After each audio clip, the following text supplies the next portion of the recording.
Yo, what's going on, guys? And today we're talking about David Roddy being traded to the Atlanta Hawks for EJ Liddell. And like right now, you're thinking, yes, David Roddy, first round pick, traded for a second round pick. Now, what you have to understand is my assumption is this is strictly money moves. Now, let's talk about the what's going on right here with if you wanted to compare David Roddy's contract to EJ Liddell. Now, they both basically play the same position. You could say EJ Liddell's more in the mold of a Paul Millsap. He's a guy who's going to be a combo. He could be basically a small ball 5, but he's more of a natural power forward who could also be a big ball 3, while David Roddy is the quintessential definition of a Swiss Army knife. He's a guy who could play literally 3, 4, 5, 2, depending on small ball, big ball, what you want to do. He's a guy who can put the ball on the deck, do dribble, pass, shoot type things.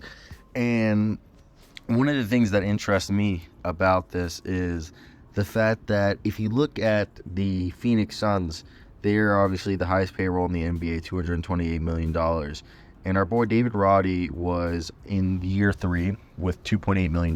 Next year, he had a team option of 4.8 and then a qualifying offer if they wanted to keep it in free agency after his 4th season, while EJ over here was a guy who was making $600,000 less, and his contract next year was 2.3. So basically, they would have to pay him next year half of that cost, and they were also already saving $700,000. And if you guys know, that's a lot of money on the bill. And they probably didn't think that David Roddy was a part of the future.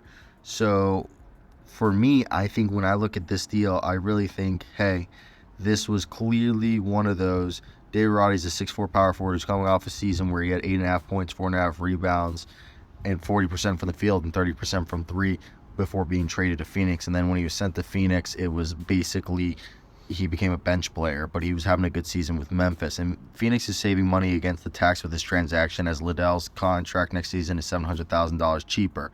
And I think at that point, again, a money-saving move. You got to do these sometimes when you want to, not put yourself in a handicap position, which would be the going ahead and having yourself be something that is obviously. I think looking at the current situation that they're in, they want to save their money. It's just them being smart business guys to go ahead and understand that they need to find ways. That $700,000 is several $1 million they just saved themselves from having to pay by trading this guy. And I know some people might think that that's short-sighted, but that's the name of the game nowadays. And if you aren't going to play the game, you aren't going to have a chance to build a reasonably good team. And I think at the end of the day, say what you want, but this is a great move for the Atlanta Hawks, because now the Atlanta Hawks have a guy that I think he fits perfectly into what Mr. Quinn Snyder wants to do. I think we've heard about the Suns. They just got a guy who's just going to be a bench guy. David Roddy wasn't really playing for them.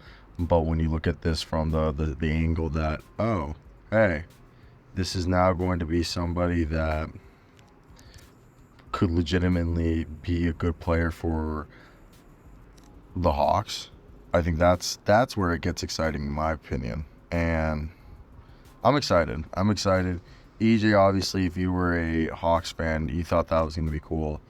But the idea of now having, DeAndre Hunter, Bogdanovic, Zachary Ricochet, Dyson Daniels, Dave Roddy, Vet Krejci, that's a better team than most would expect. And I don't know.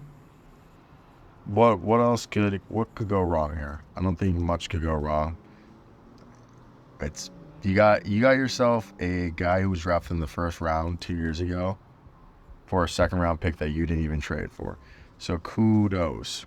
That's, to me, called good GMing, in my opinion. But what do I know? I'm a peace out here, guys. If you guys did enjoy, like, comment, and subscribe. Bye-bye.